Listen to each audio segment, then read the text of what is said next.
로마서 8장 15절에서 18절까지의 말씀입니다. 너희는 다시 무소하는 종의 영을 받지 아니하였고 양자의 영을 받았으므로 아바 아버지라 부르짖느니라. 성령이 친히 우리 영으로 더불어 우리가 하나님의 자녀인 것을 증거하시나니 자녀이면 또한 후사 곧 하나님의 후사요 그리스도와 함께한 후사니 우리가 그와 함께 영광을 받기 위하여 고난도 함께 받아야 될 것이니라. 생각건대 현재의 고난은 장차 우리에게 나타날 영광과 좋게 비교할 수 없도다. 아멘.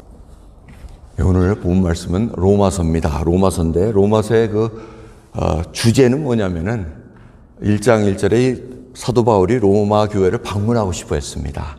근데 방문하고 싶은데 그 이유를 설명할 때 신령한 은사를 나눠주기 원한다는 그 얘기를 합니다. 사람들이 쫑긋합니다. 신령한 은사? 뭘 나눠주려고 그러나 했더니 복음에 관한 얘기를 합니다. 로마서 1장 14절 15절은 어떻게 로마 교회를 방문하고 싶어하는 사도 바울의 그 얘기를 집약적으로 표현하고 있습니다. 헬라인이나 야만인이나 지혜 있는 자나 어리석은 자나 다 내가 빚진 자라. 그러므로 나는 할 수 있는 대로 로마에 있는 너희에게도 복음 전하기를 원하노라 하고 이렇게 얘기하고 있습니다. 이 복음이 핵심입니다. 그걸 잊지 마시기 바랍니다. 저희가 매달 세 번째 주일에 이렇게 성찬식을 갖습니다. 이 성찬식을 갖는 이유는 언약을 다시 한번 새롭게 리마인딩하기 위함입니다. 예수님께서 구원 베푸신 그 놀라운 복음의 소식을 다시 한번 저희들에게 확증받고 이웃에게 전할 수 있는 그 길을 마련하기 위함이라는 것을 잊지 마시기 바랍니다. 복음의 빚진 자라는 거, 우리도 마찬가지입니다. 왜 복음의 빚진 자라고 표현을 합니까? 그 이유는 여러분 그때 말씀드렸죠. 여러분이 100만 불을 빚지고 있는데 100만 불이 탕감이 됐습니다. 그리고 다른 사람들도 똑같이 그렇게 될 수 있다 그러면 여러분만 그 좋은 소식을 갖고 있겠습니까? 다니면서 거기 가면은 너 빚 100만 불 다 탕감돼 하고 얘기하고 다니지 않겠어요? 아무도 안 하는, 역시 이기적인 사람들이야. 구원받아도 그건 어쩔 수 없나 봐요. 그런데 언젠간 알려지게 돼 있습니다. 사도 바울이 그 심정이었다는 겁니다. 나 같은 죄인이 용서를 받고 지금 이만한 진리를 가지고 자유케 된 이 놀라운 예수 그리스도의 복음을 전해야 되기 때문에 그게 헬라인이 됐든 야만인이 됐든 다 내가 지금 전해야 될 그 빚진 자라는 것입니다. 여러분 바로 우리가 그러한 태도로 하루하루 살아가고 있다는 것 잊지 마시기 바랍니다. 그래서 오늘 본 말씀을 보면 이 8장 14절부터의 말씀은 뭐냐면은 구원을 받은 후에 어떻게 알 수 있느냐는 겁니다. 어떻게 당신이 구원받은 줄 알 수 있습니까? 하고 이렇게 얘기할 때 사도 바울이 로마서를 통해서 이 신학 정리를 쫙 해줬습니다. 그래서 많은 신학의 교리, 저희들이 배우는 이 신학의 모든 개념들이 전부 다 로마서에 집약적으로 표현되어 있습니다. 그 중에 하나가 뭐냐면 오늘 본문의 말씀 크게 세 가지로 확증될 수 있다는 겁니다. 그게 바로 뭐냐면은 양자됨의 그 상태를 알려주고 있습니다. 이 양자가 됐다는 건 뭡니까? 결국은 그 전에 다른 집 소속이었다는 겁니다. 그래서 성경은 어떻게 얘기하면 에베소 2장 3절을 보면 전에는 우리도 다 그 가운데서 우리의 육체의 욕심을 따라 지내며 육체와 마음에 원하는 것을 하여 다른 이들과 같이 본질상 진노의 자녀였더니 하고 얘기합니다. 본질상 자녀였다는 게 뭡니까? 본질상 진노의 자녀였다는 것은 바로 하나님과의 관계 속에서 죄를 졌기 때문에 하나님께서는 진노를 내릴 수밖에 없는 상황이었다는 겁니다. 그 상황이었는데 예수 그리스도의 놀라운 그 보혈로 인해서 저희들을 죄값을 속하시고 이제는 우리 하나님의 자녀로 인쳐주신 양자 어댑트 시켰다는 그 얘기를 하고 있습니다. 이 어댑트라는 표현을 쓰는 이유는 뭐라 그럽니까? 당시 양자의 개념을 우리가 이해해야 됩니다. 이 당시 로마 시대의 양자의 개념은 불쌍해서 그냥 너 먹여 살려줄게 이 얘기가 아닙니다. 내가 갖고 있는 입양한 아버지가 자신의 이름을 영원히 보존하기 위해서 그리고 자신의 재산을 유산으로 물려주기 위해서 의도적으로 선택한 아들이라는 것입니다.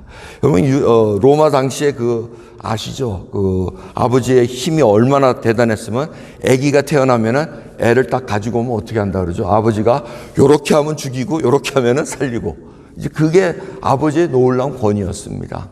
그게 많이 아버지가 술 취해가지고 애 데려오면은 이렇게 내리는 사람도 있고 하여튼 그 문서를 보면 아주 기가 찬 일들이 많이 있습니다. 그런데 이 양자를 택한다는 거는 똘똘한 사람을 구합니다. 똘똘해가지고 내가 너를 통해서 내가 내 이름과 내 자산을 전부 다 너에게 투자하겠다는 그 의미를 갖고 있습니다.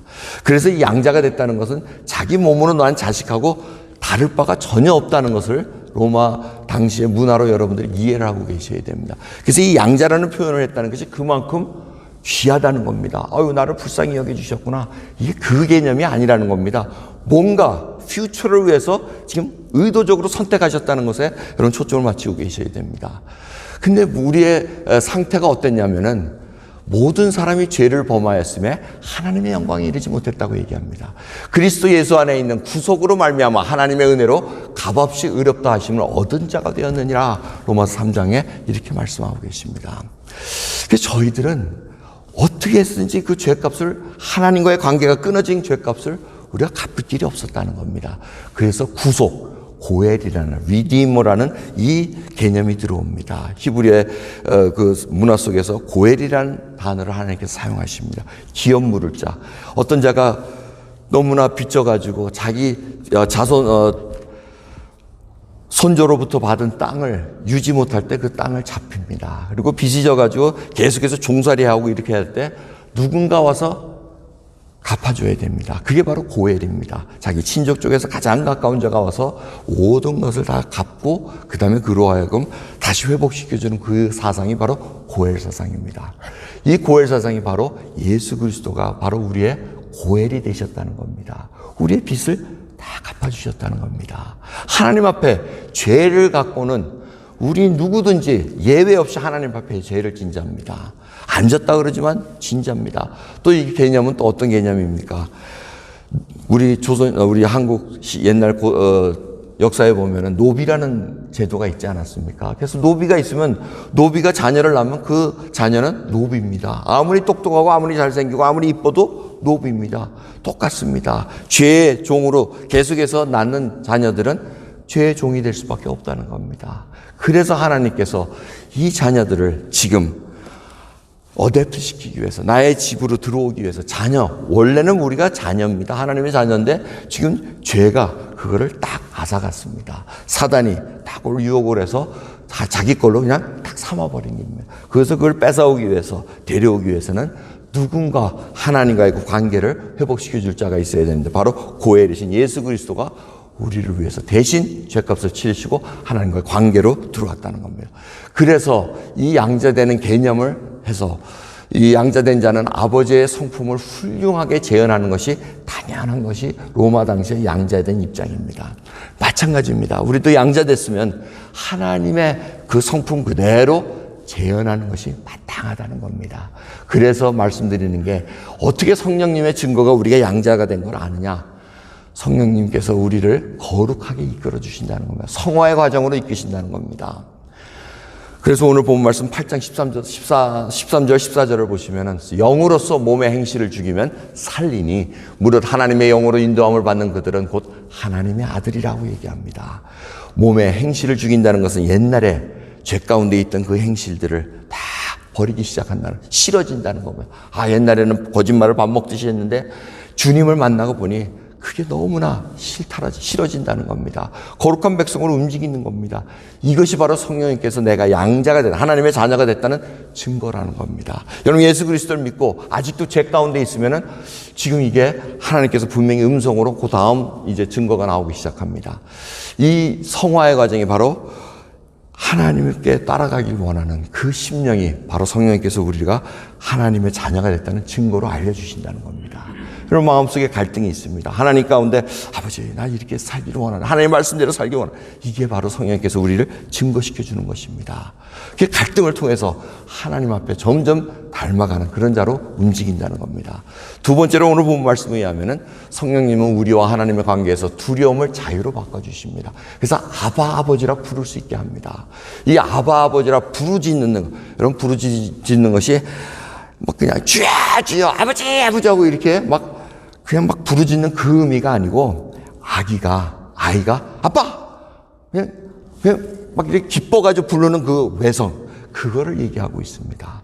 그러니까 우리가 아빠 아버지 아빠 데리 하고 이렇게 부르는 거는 이때 당시에는 상상이 안 되는, 유대인들에게는 상상이 안 되는 단어입니다. 근데 이 단어를 누가 제일 먼저 썼습니까? 예수님께서 하늘에 계신 너희 아버지, 아버지하고 기도를 하십니다. 하늘에 계신 너희 아버지께 이렇게 기도하라고 기도까지 가르쳐 주십니다. 바로 관계가 어떻게 바뀌었는가를 알려주십니다. 여러분, 그래서 이 부르짖는다는 거, 아버지라 부를 수 있는 놀라운 특권, 이 하나님 앞에 나가서 기도할 수 있고 아버지라 부를 수 있는 것이 바로 성령님께서 우리가 양자됐다는 걸 증거시켜 주신다는 겁니다. 그래서 이제는 너희가 죄에서 해방되고 하나님께 종이 되어 거룩함에 이르는 열매를 얻었으니 이 마지막은 영생이니라 하고 이렇게 기록하고 있습니다. 여러분, 우리가 하나님을 아버지라 부를 수 있고 아빠 하고 이렇게 갈 수 있는 거, 이게 얼마나 지금 우리에게 특권인지 모릅니다. 다시는 무수워하는 종에 이걸 들어가지 않는다고 얘기합니다. 이건 뭐냐면 혼날까 봐 눈치 보며 조마조마하는 그 노예의 상태가 아니라는 겁니다. 더 이상 죄의 종이 아니라 이제는 하나님 앞에 정말 야단 맞더라도 아빠 하고. 여러분, 어린아이들 애들 키우면 우리 다 그렇게 잘하지 않았습니까? 부모가 혼내면 어떻게 합니까? 부모님하고 단절하십니까? 조금 있다가 애들은 또 눈 부비고 아빠 하고 이렇게 부릅니다. 엄마 하고 갑니다. 이 모습입니다. 저희가 당하더라도, 하나님 앞에 맴매를 당하더라도 아버지 앞에 달려가는 거. 왜? 그 길이 바로 성령님께서 우리가 양자됐다는 것을 알려준다는 것입니다. 이걸 지금 우리 본문의 말씀을 통해서 계속 알려주고 있습니다. 이 경건함과 두려움으로 하나님을 기쁘시게 할 것을 지금 알려주고 있습니다. 히브리서 12장 28절을 보시면은 그러므로 우리가 진동치 못할 나라를 받았은즉 은혜를 받자 이로 말미암아 경건함과 두려움으로 하나님을 기쁘시게 섬기리라 하고 말씀하십니다. 하나님을 섬기는데 양자가 되는데 두려움으로 섬기라고 얘기합니다. 근데 무서워하는 종으로 가지 말라고 얘기합니다. 혹시 여기 헷갈리실까 봐 좀 설명을 드립니다. 무서워하는 종은 그저 노예 멘탈리티로, 종의 멘탈리티로 혹시 혼날까 봐 맨날 주눅 들고 사는 그런 모습을 얘기합니다. 요거 좀 해서 또 혼날까? 이런 조마조마하는 그런 노예 상태가 아니라 경건함과 두려움으로 하나님을 기쁘시게 하는 godly fear입니다. 경건한 두려움이라고 얘기를 할 수가 있습니다. 이거는 혹시 존경하는 분을 하나님의 그 마음을 불쾌하는 것은 없는가? 내가 존경하고 사랑하는 분인데 혹시 마음이 불편하신 건 아닌가? 이런 거를 굉장히 리스펙하게 생각하고 산다는 겁니다. 그럼 우리 인간 사회도 그렇지 않습니까? 여러분들 아주 리스펙트 하시는 분 딱 만나면 어떻게 해요? 혹이라도 내가 송구스럽게 하지 않을까? 혹시라도 이분이 또 불쾌한 건 없는가? 이게 바로 경건한 두려움이라는 겁니다. 하나님의 두려움을 섬긴다는 것은 벌 받을까 봐 둘둘 떨면서 조마조마하게 사는 것이 아니고 정말 하나님 혹시 불쾌한 건 없는가? 이미 자녀가 됐기 때문에 불쾌한 건 없는가? 이제 이런 것을 돌아본다는 겁니다. 나의 생각과 행동이 혹시 하나님의 그것을 바이올레이트 한 것은 아닌가? 내가 혹시 하나님을 정말 기분 나쁘게 드린 것은 없는가? 이거를 우리가 돌아본다는 겁니다. 근데 다윗이 좋은 예입니다. 다윗이 시편 51편을 보시면은 이게 밧세바하고 동침한 후에 나단 선지자가 와서 당신이 그런 죄인입니다 하고 딱 지적을 당했을 때 기도의 내용입니다. 내 죄과를 내가 아오니 내 죄가 항상 내 앞에 있나이다 하고 하나님께 고백합니다. 도망가지 않습니다. 나 아닙니다 하고 부인하지 않습니다. 하나님 앞에 나갑니다. 그리고 내가 주께만 범죄하였사오니 주여 이 죄를 어떻게 하면 좋겠습니까? 하고 고백을 합니다. 여러분, 이건 뭐냐면 바로 자기의 죄에도 불구하고 여전히 하나님의 자녀인 것을 알고 하나님 앞에 나간다는 겁니다. 아버지 앞에 나간다는 겁니다. 그래서 하나님의 말씀이 중요합니다. 요한일서 1장 9절을 보시면 만일 우리가 우리 죄를 자백하면 저는 미쁘시고 의로우사 우리 죄를 사하시며 모든 불의에서 우리를 깨끗게 하실 것이요 하고 말씀하십니다. 여러분, 죄 때문에 도망가고, 여러분 예배 우리 같이 하나님 잘 믿으십시다, 예배 나오십시오 하면은 지은 죄가 많아서 그러고는 안 오려고 그래요. 지은 죄가 많으면 빨리 와서 고백하고 하나님과의 자녀이기 때문에 와서 용서를 구하면 하나님 얼마든지 용서해 주신다는 겁니다. 고백하는 자마다 다 깨끗게 하신다고 약속하십니다. 고백하는 자마다 죄가 동에서 서가 먼 것처럼 다 멀리 던지시겠다고, 생각조차 안 하시겠다고 약속하고 계십니다. 여러분, 이 자세가 바로 성령 하나님께서 우리가 자녀가 됐다는 겁니다. 양자의 영을 받아서 아버지 앞에 내가 죄를 짓고 주님 앞에 용서를 구하면 또 자녀이기 때문에 용서를 받는 겁니다. 이걸 여러분들이 잘 알고 계셔야 됩니다. 우리 각자마다 기질과 성향이 다 틀립니다. 어떤 분들은 낙심당하기가 참 쉽습니다. 뭐 일만 터지면 그저 가슴이 철거덩 해가지고 간이 안으로 들어가. 배 밖에 나온 거는 철거덩하는 사람이 아니죠. 그건 반대고. 아무튼 낙심 좋아하는 사람이 있습니다. 그냥 조금만 일해도 불안해가지고 다다다다다 뭐 이런 분들이 있습니다. 이런 분들의 기질상 내성적이고 그런 기질이 있습니다. 이거는 바뀌지가 않습니다. 예수 그리스도를 믿고 양자가 됐다 그래도 바뀌지가 않습니다. 하지만 이러한 기질과 성향에 상관없이 하나님께서 구원시켜 주시고 양자의 영을 우리에게 받았기 때문에 이제는 하나님 앞에 담대히 나가는 그 담력을 갖고 살아간답니다. 이 베드로와 요한을 비교하면 얼마나 다릅니까? 베드로는 무조건 일을 저지르고 보는 사람입니다. 요한은 조용히 굉장히 인터라이즈 시켜가지고 자기의 생각들을 전부 다 정리해가지고 하나님 앞에 조용히 나가는 자입니다. 기질이 완전히 틀립니다. 하나님께서 11제자를 구원시켜가지고 사용하시는 거 보면 다 틀립니다. 사도 베드로는 목이 잘려서 제1 순교자로 기록이 되어 있습니다. 다 틀립니다. 근데 중요한 거는 하나님의 말씀이 들려질 때 반응을 어떻게 하냐는 겁니다. 여러분 기질마다 다 틀리고 낙심도 좋아하고 불안감도 막 되고 이런 자들이 있지만은 하나님의 말씀 속에서 어떻게 내가 반응이 보느냐는 따라 가지고 내가 정말 하나님의 자녀인가 아닌가 구분할 수 있다는 겁니다. 믿지 않는 자에게 하나님의 말씀을 주어 보십시오. 전혀 요동치 않습니다. 전혀 상관없이 자기 갈 길로 갑니다. 악한 행실 그대로 갑니다. 하지만 기질이 좀 약하더라도 자기가 정말 낭망하기 쉽고 불안할지라도 하나님의 말씀이 떨어지면은 거기에 나갑니다. 반응을 보입니다. 그리고 하나님 앞에 기도하러 갑니다. 이 차이점입니다. 딴 거 없습니다. 왜? 자녀이기 때문에. 내가 구원받고 하나님 앞에 자녀임을 내가 알기 때문에 아버지 정말 이 길을 어떻게 하면 좋겠습니까? 아버지가 그 의논합니다. 그럼 살아계신 하나님께서 다 길을 알려주십니다. 너 맴매 좀 맞아야 되겠다. 예, 맞겠습니다. 그런데 그 회복의 길을 알기 때문에 묵묵히 그 길을 걸어갑니다. 그게 사랑의 매입니다. 그걸 잊지 마십시오. 하나님께서 말씀 떨어졌을 때 그거를 피해 다니면은 내가 지금 하나님의 자녀라면 당연히 아버지 앞에 나가야 된다는 겁니다.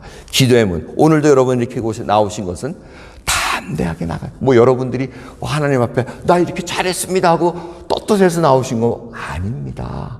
다 생각과 이런 것들이 참 불순하고 하나님 예수 그리스도만 생각하면 참 내가 그렇게 살면 안 되는. 내가 그때 그 얘기 왜 그렇게 했지?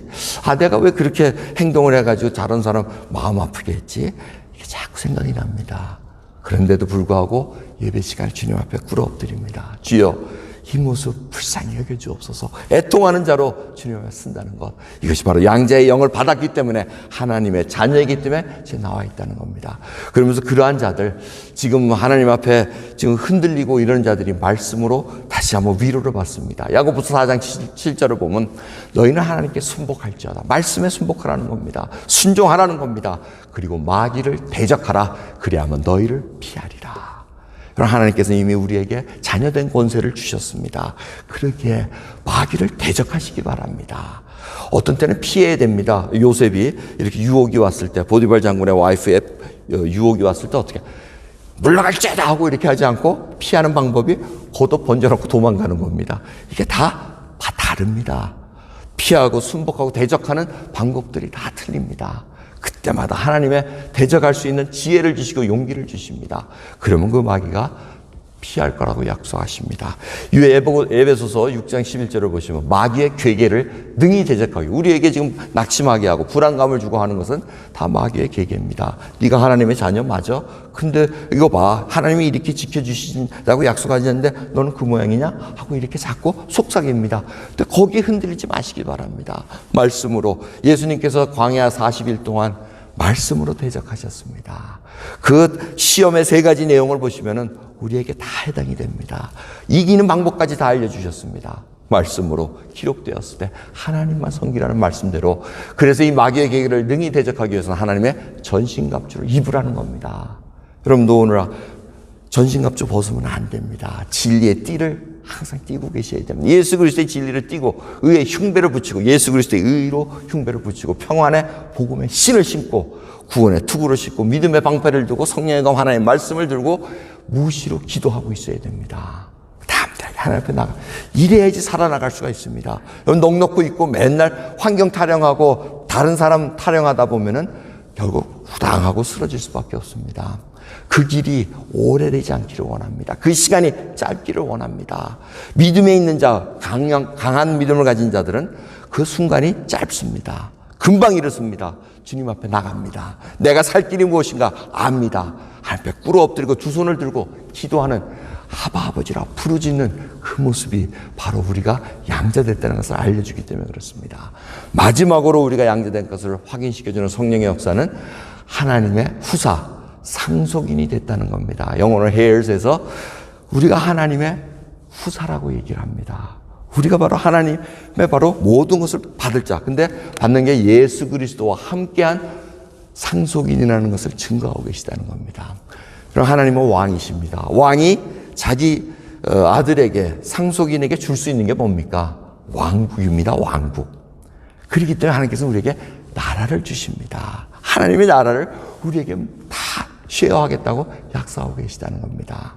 이 좋은 예가 바로 레위 지파입니다. 레위 지파는 다른 지파들은 다 땅의 분배를 받았는데 레위 지파는 하나님을 섬기는 지파로서 땅을 받지 못합니다. 그 대신 하나님께서 약속하시기는 뭐라 그럽니까? 여호수아 13장 33절을 보면은 하나님이 여호와 하나님께서 그 기업이 되심이니라 하고 말씀하십니다. 하나님이 기업이 되십니다.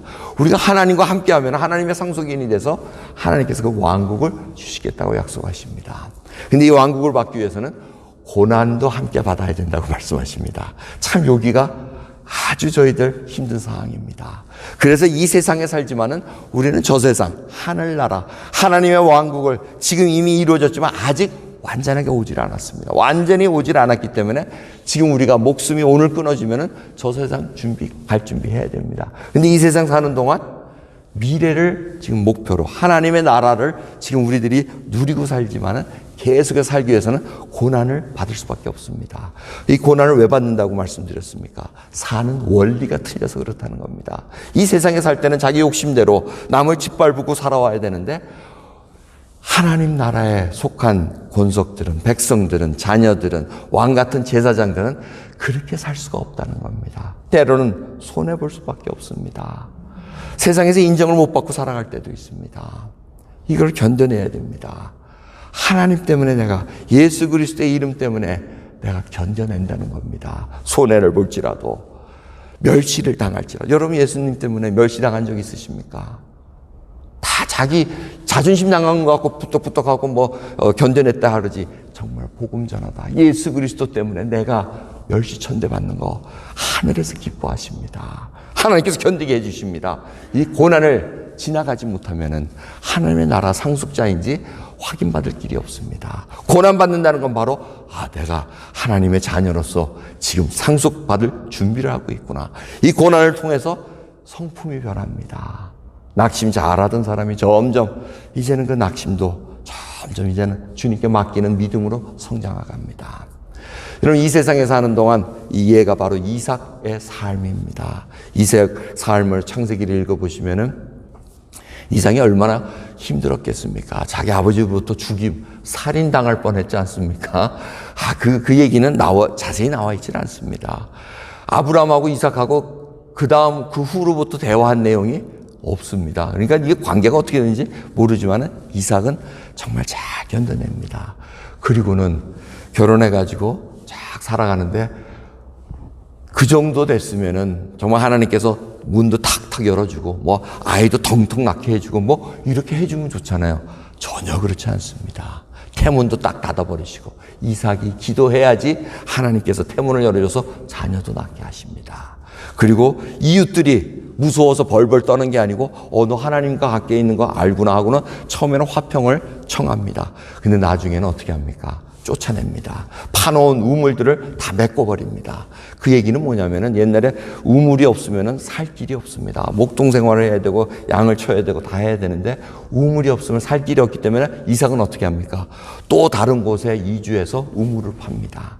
파니까 또 어떻게 됩니까? 또 적군들이 블레셋 사람이 와가지고 또 전부 다 뺏어버리고 파묻어버립니다. 그 이삭이 어떻게 합니까? 우리 같으면 야 빨리 싸워가지고 이겨야지 하는데 그게 아닙니다. 또 다른 데로 갑니다.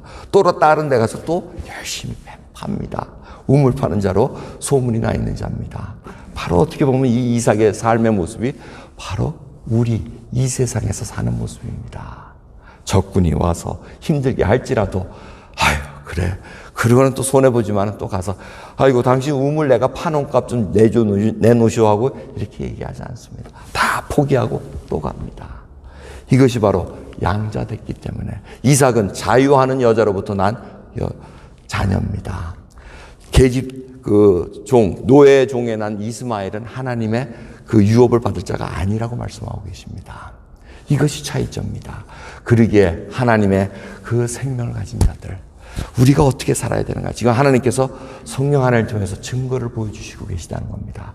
거룩하기 위해서 내가 스트러글링하고 또 하나님 앞에 내가 아버지라 부르며 어떠한 상황이 있든지 다시 아버지 앞에 나가는 그 모습 그리고 마지막으로 내가 하나님과 함께 예수 그리스도와 함께 상속인으로 우리가 하늘나라에서 하나님과 함께 살 그 왕국 천국을 하늘나라를 받을 자로서 살아가고 있다는 것을 여러분 확인시킬 수 있다는 겁니다. 여러분 천국에서 다 만나보기를 원합니다. 정말 하나님 앞에 여러분들이 지금 상을 받기 위해서 여러분 뭐 열심히 믿는 거 아니잖아요. 예를 들겠습니다. 여러분 학교 다닐 때 개근상 받아야지 하고 상 받기 위해서 열심히 학교 다니는 사람은 꼭 아파가지고 상 못 받는 경우가 많았어요. 그렇지 않아요? 우등상 받아야지 하고 공부하는 사람 우등상 못 받아요. 그런데 하다 보니까 그저 학교가 좋아가지고 매일 가는 사람 그래서 공부가 좋아가지고 공부하는 사람 그런 사람은 그냥 상이 턱턱 나오는 거예요. 이런 개념이 똑같습니다. 상 받아야지 하고 이런 게 아니고 하나님 앞에 양자가 돼서 너무 좋아요. 찬양하는 것도 너무 좋고 기도하는 것도 너무 좋고 하나님 말씀에 순종해서 정말 내 심령이 살아나고 이게 너무 좋아가지고 그냥 읽는 거예요. 살아가는 거예요. 신앙생활이 삶이 될 때 이때 바로 상급이 있다는 겁니다. 그럼 상급이 뭐 여러분들 어떤 누구는 저 1평 아파트 살고 누구는 100평 아파트에 살고 이 상급 개념이 전혀 아닙니다. 여러분 정말 하나님 앞에 내가 얼마나 기쁨으로 정말 주님 앞에 한순간 한순간 어떻게 살아가는가 정말 주님 앞에 다시 한번 점검받으면서 오늘 이 언약의 백성으로 다시 한번 하는 그 성찬식 준비하기를 원합니다. 기도하겠습니다. 하나님 감사합니다. 정말 여러분 주님 앞에 하나님의 자녀로 아버지라 부를 수 있는 하나님의 놀라운 그 구원의 역사를 감사드리며 아버지 오늘 이 시간 성찬을 준비합니다. 정말 주님의 피와 그 살로서 저희들이 생명을 얻은 자입니다. 하나님의 진노를 누그러뜨리며 구속자로서 살아주신 그 예수 그리스도의 놀라운 은혜를 다시 한번 생각하며 이제는 그리스도와 함께 후사가 되어 상속받을 수 있는 자로 세워주신 것 감사드리며 오늘도 주 앞에 감사드리는 자로 정말 하나님을 기쁘시게 하는 자로 살아갈 수 있도록 은혜 베풀어 주옵소서. 감사드리며 우리 예수 그리스도의 이름으로 기도드리옵나이다. 아멘.